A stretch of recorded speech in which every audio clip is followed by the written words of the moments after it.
Hey there students, Mr. Hughes here. In our video today, we're going to be looking at one of our problems from our kinematics homework 2a. The number of the problem may change slightly depending on the year you're taking the course, but this will be some good practice on dealing with kinematic equations. So, we'll go ahead and read our problem statement and then we'll jump in. The problem says this: a truck covers 43.7 meters in 6.8 seconds while slowing down to a final speed of 2.7 meters per second. The question says find its original speed. So here we've got delta x, initial velocity, final velocity, acceleration, and time. Remember that with any kinematics problem, we always want to start by listing out our variables. That will help us know which equation we're going to use. So do we have our displacement? We do, 43.7 meters. Do we have our initial velocity? We do not. That's what the question is asking. It says find the original speed, so we're looking for v naught. Our final velocity, 2.7 meters per second, so we're good there. We do not know acceleration, but we do know time, 6.8 seconds. Okay, so we're looking for a v naught, initial velocity. We don't have acceleration, so the thing we're not really concerned with here for right now is the acceleration. So that will tell us we're going to use the equation without a, which is equation 4. Delta x is equal to 1/2 v0 plus v1 times t.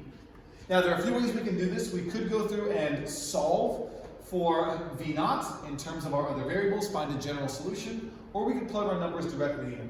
I'm going to go ahead and show us how to do this both ways so we can get practice with both skill sets. So first, how would we solve for v naught? Well, what I would do here is I would want to get everything except for v naught to the other side of my equation. So I'd start by multiplying by 2 on both sides of my equation. 2 multiplied by 1/2, that multiplies to 1. So I'd get rid of the 2.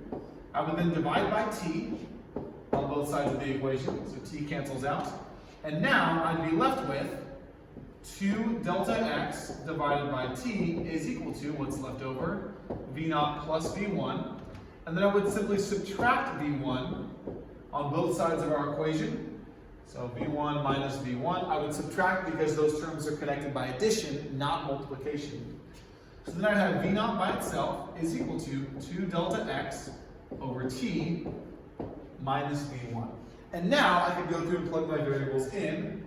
So I have v naught is equal to 2 multiplied by delta x, 43.7 meters, divided by our time, which I believe was 6.8 seconds, yes, minus my initial velocity of 2.7 meters per second. So now I could go through, plug in, and solve for v naught. So 43.7 times 2, divide that by 6.8, that gives me 12.85 minus 2.7, so I get a v naught of 10.2 meters per second. That's how I could go through and find my initial velocity. That should be a higher value than my ending velocity because it does say in the problem that the truck slows down to a final speed of 2.7, so my initial speed should be greater than that.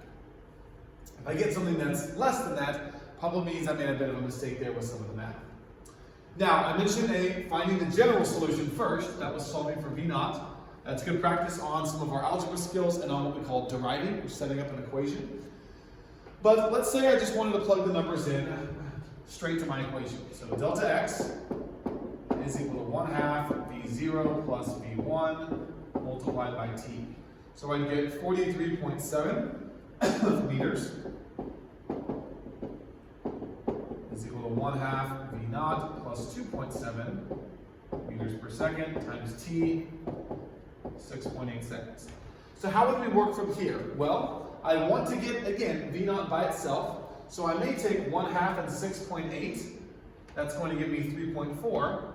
So I'd have 43.7 meters is equal to 3.4 times v naught plus 2.7. I'm going to leave my units off. As long as I have the right units going in, meters and seconds, I should have the right units coming out.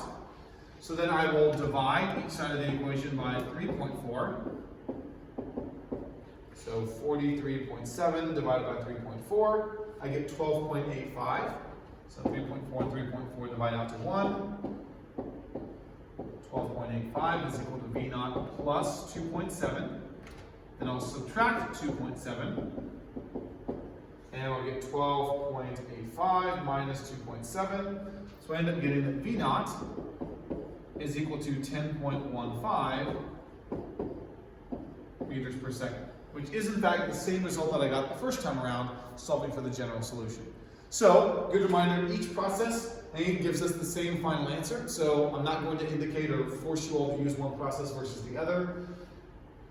As long as we have a system that works using our equations properly, then we can use either of those approaches.